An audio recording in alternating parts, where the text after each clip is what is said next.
Hey folks, Lack of Response here. It's time for another round of the good, the bad, and the weird. We are finishing out the big orange knife case. So here's our size comparison knives. We are looking at the Foreversteel Bakutuk. We are going to talk about the good, which is things I like about it. The bad, which is things that kind of work against it. And the weird, which are things that are weird about it. In accordance with prophecy, we start with measurements and size comparisons. Let's get some measurements going. We are looking at about 3 inches of cutting edge and about smooch over 7 inches overall when we include that big old finger ring on the handle. Let's take a look at any markings on the blade.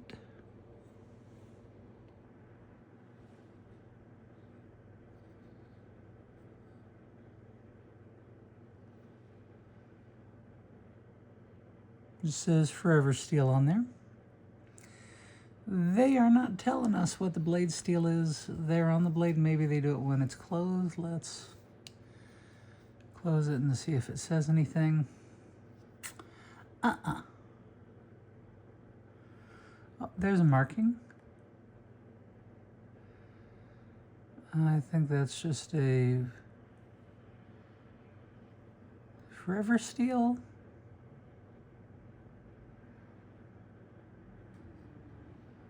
logo? Oh, well, I don't know. Either way, they're not telling us what the blade steel is on it. I don't remember. You can go to Ketuo USA website or just look up Foreversteel knives and find out. I'm not super picky about that. Okay, so let's talk about the good, the bad, and the weird. The good. Surprisingly, this is an integral design. You don't see that a lot on little knives. Most integrals tend to be a little bigger. So that's good. It is very comfortable in the hand. You got the little pinky ring there. It is a hawkbill blade, full flat grind, not too thick. Oh yeah, we didn't do size comparisons. Let's do size comparisons. Here we go. Large Sebenza 21 size comparison. Not big. Zoom out a little bit for size comparisons. There we go.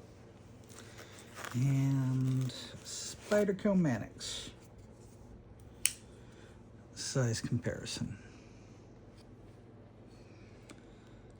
Not a big knife by any means. This is actually a pretty small knife. I've got a couple other comparisons I want to use. Just to kind of get that similar hawkbill with the pinky ring look, we got the Pinkerton knives inversion. And the other little hawkbill in my collection, the Caval Knives Kage. So, kind of in between the two. More of a curve than the inversion, less than the Kage. So there we go. There's our comparisons. Okay. The good. It's comfy in hand, despite being surprisingly comfy in hand for how kind of spindly that handle is. There's very little handle there. Such a narrow handle. Looks like there's just enough for the locking mechanism and the pivot collar. As you can see,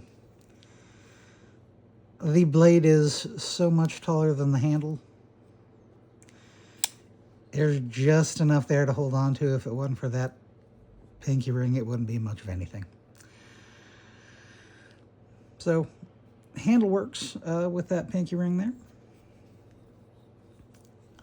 It looks like it has a captive pivot, which is good if you need to disassemble.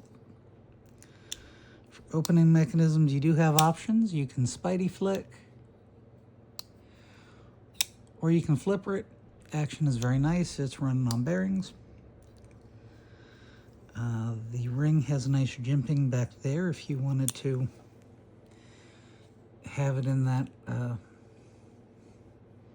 grip for whatever usage. I don't know. You tell me.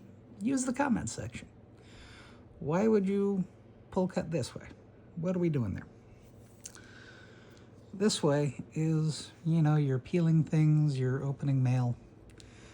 This way makes more sense.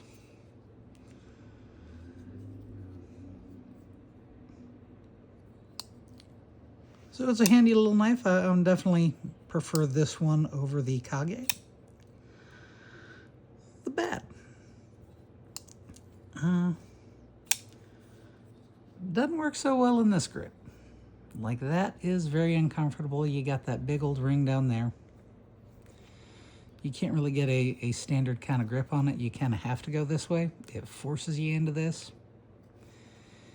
Either like getting a pistol grip there or putting your pinky through. So it kind of forces you into one grip, which I do not like. Let's see what else is bad. This pocket clip kind of is weird. Is this whole thing sticking out,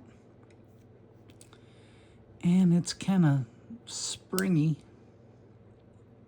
It's a little springy piece of wire. It's a weird wire clip, and I don't like that either. The weird.